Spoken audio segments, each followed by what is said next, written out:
Canal Bom de Língua. Curta, compartilhe, inscreva-se. Fala, Bom de Língua! Esse é o quarto vídeo do segundo módulo do curso de inglês para sala de aula aqui do canal, exclusivo para tempos verbais. Hoje eu vou falar sobre o Simple Past, o tempo verbal que expressa o que aconteceu no passado, mas sem dizer se aconteceu mais de uma vez ou com que frequência ele aconteceu. O curioso é que no inglês esse tipo de ideia pode ser expressa de duas formas diferentes. A primeira a gente pode chamar de passado definido, que é quando a gente diz ou deixa implícito quando aconteceu. E o passado indefinido, a segunda, quando o momento não importa, só importa que aconteceu. O Simple Past vai expressar o passado definido. Ele, em geral, vai trazer o quando aconteceu. E a construção dele vai ser muito parecida com a do Simple Present, o assunto do segundo vídeo desse módulo. Começando pela ausência do verbo auxiliar na forma afirmativa. As frases no Simple Past vão ter a pessoa da frase, o verbo conjugado e o complemento. Além disso, as regras de conjugação do verbo também são parecidas, só que aqui no Simple Past elas se aplicam a todas as pessoas, não só ao he, she ou it. Mas, antes de falar das regras, é preciso saber que na hora de conjugar os verbos, a gente precisa dividir os verbos em dois grupos. Os verbos regulares e os verbos irregulares. Os verbos regulares, como o próprio nome já diz, vão obedecer a regras de conjugação. No Simple Present eram as regras do S. Aqui tem as regras do D. E, assim como no Simple Present, são três regras. A primeira se refere aos verbos terminados em consoante Y. A gente vai tirar o Y e colocar IED. Então, study no passado vai ser studied. A segunda regra se aplica aos verbos terminados com um E. Para esses, a gente só vai acrescentar o D. Então, save no passado fica saved.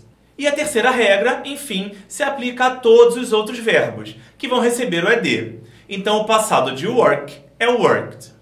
Para essa terceira regra, a gente ainda vai precisar observar a regra do CVC, ensinada lá no primeiro módulo do curso. Ela diz que quando o verbo for oxítono e terminar com consoante, vogal, consoante, a gente precisa repetir a última consoante antes de colocar o ED. Então, prefer, no passado, fica preferred. Mas, de novo, essas regras só servem para os verbos regulares. Mas como eu vou saber quais são os verbos regulares? Você tem duas opções. Ou você aprende com o uso, ou recorre a uma lista de verbos regulares. Se está na lista, é irregular. Se não está, é regular. A lista geralmente apresenta três colunas. A primeira apresenta o verbo em seu infinitivo, o próprio nome do verbo. A segunda mostra o Simple Past. E a terceira mostra o Past Participle. Então, o verbo do, por exemplo, que é irregular, vai se apresentar como do, did, done. Eu vou deixar na descrição um link para uma lista bem extensa de verbos irregulares. Assim, se eu quiser dizer eu trabalhei muito ontem, eu vou dizer I worked a lot yesterday, sendo o verbo trabalhar, work, um verbo regular. Já se eu quiser dizer você dormiu muito ontem, eu vou dizer you slept a lot yesterday, sendo o verbo dormir, sleep, irregular. Sleep, slept, slept. Essa é a construção básica afirmativa do Simple Past.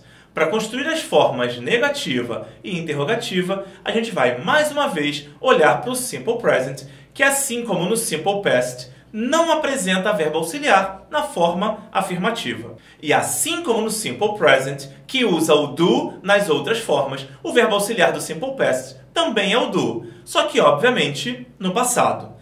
E como eu já disse antes, o do é um verbo irregular e sua conjugação no passado é did.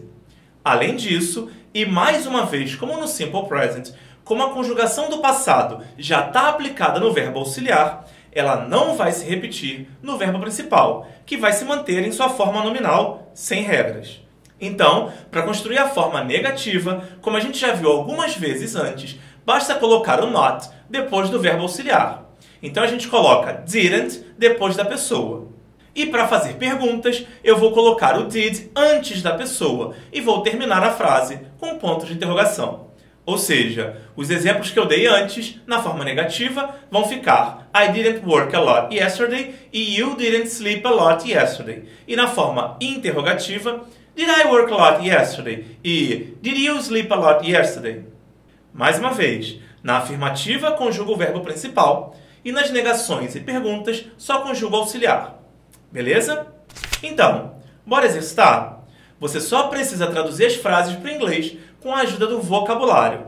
Eu não vou colocar as expressões temporais, já que o foco hoje é montar as frases no passado. Em outro vídeo, eu vou falar mais sobre esse conteúdo. Pausa o vídeo para fazer e volta depois para ver a correção. Beleza? Vamos corrigir? A gente vai começar vendo se a frase é afirmativa, negativa ou interrogativa. Então, a primeira, que tem o não, é uma negativa. A gente coloca a pessoa, they, coloca o negativo, no caso didn't, e então completa com o verbo talk. They didn't talk. A segunda é uma afirmação. Então a gente coloca a pessoa, he. O verbo buy está na lista de verbos irregulares. Então a gente usa a segunda coluna, bought. Como em inglês a gente não costuma ocultar os objetos, é preciso completar o verbo com it. E a frase se completa com with me. He bought it with me. A terceira também é uma afirmação. Então a pessoa é o we. O verbo play é regular. Não termina com consoante Y, nem com um E, então ele só recebe o ED. E o complemento é o well. We played well. A quarta é outra afirmação. Então a gente coloca a pessoa, she, o verbo assistir, watch, que é regular, então precisa da regra para ser conjugado, e como ele termina com H, ele entra na última regra, então a gente coloca ED. E o resto está no vocabulário. She watched this channel. A quinta é uma pergunta, então a gente começa com did. A menina é the girl. O verbo é cry, sem conjugação mesmo. Did the girl cry? A sexta é a afirmação com verbo regular, que termina com consoante Y. Então a gente tira o Y e coloca o IED, ficando You studied together. A sétima é uma afirmação com verbo regular terminado em E, que entra na segunda regra, a que recebe o D. Então a gente vai ter He liked the pizza. A oitava é uma negativa. Então a gente tem This pen didn't work. Como está explicado no vocabulário, work significa trabalhar quando está ligado a pessoas e funcionar quando está ligado a coisas. A nona é uma pergunta. Então começa com did e não importa se voar, fly, é regular ou irregular. Did a bird fly? E a última é uma afirmação com verbo frasal irregular. Como é frasal, tem duas palavras com peso na primeira. Wake está na lista de verbos irregulares. E na segunda coluna está escrito woke. Então a frase fica You woke up early. E assim a gente conclui o exercício. E aí, como você se saiu? Eu espero que tenha acertado tudo. Se você gostou desse vídeo, deixa o seu like e se inscreve no canal para não perder as próximas aulas. Eu sou o Sandro Taliba e a gente se vê na próxima. Um abraço!